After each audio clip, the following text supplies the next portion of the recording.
Yo, what up guys? Today I'm going to be talking about the Filster Enigma, which is the way I've been carrying a gun for a few years now. And I wanted to talk about a traditional holster setup, kind of the pros and cons of both. What would make you choose the Enigma over a traditional holster, and what would make you choose a traditional holster over the Enigma. And I'm going to show you guys visually the differences in concealment.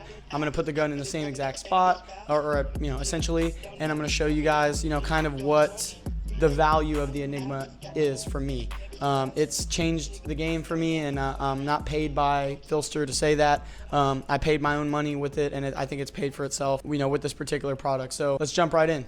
So as you can see here, I have the standard traditional holster setup, and the concealment isn't necessarily bad, but as you can see, the belt is where the gun is attached to. So the height of the gun is dictated by where my belt is and where my pants need to be on my body to be, appropriately dressed.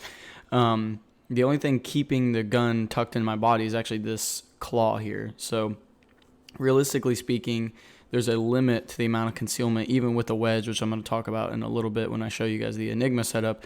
But even with a wedge, there's only so much concealment I can get out of this.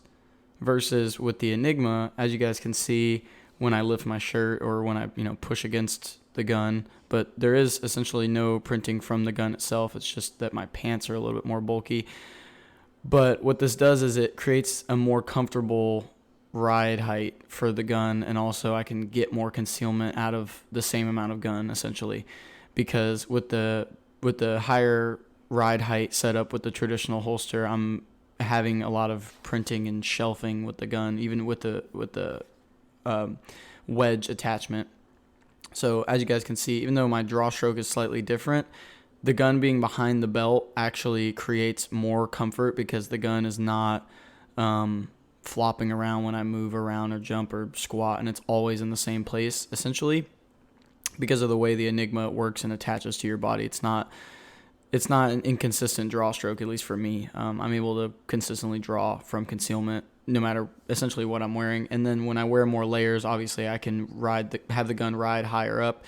And there's ways of lashing the holster to your belt and keeping it in the same spot. So the main takeaway I want you guys to have is just that the Enigma allows you to have a more modular carry setup and allows you to do more with less, if this makes any sense, because you're essentially carrying less gear attached to the holster and the claw and the clips and all that stuff.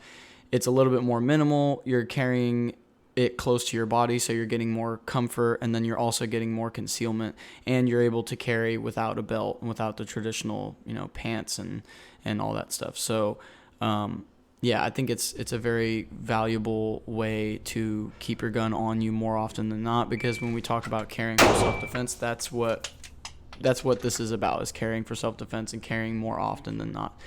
So yeah, that's essentially this video. I hope you guys enjoyed it. I'm probably playing some clips of me shooting or at the range or B-roll or whatever, so I hope you guys enjoy that. Check out my other videos in the podcast, and all the links are down below if you want to grab a shirt. See you guys in the next one.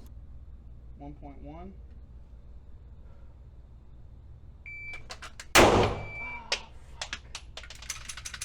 Not as good as it could have been though. 0.9.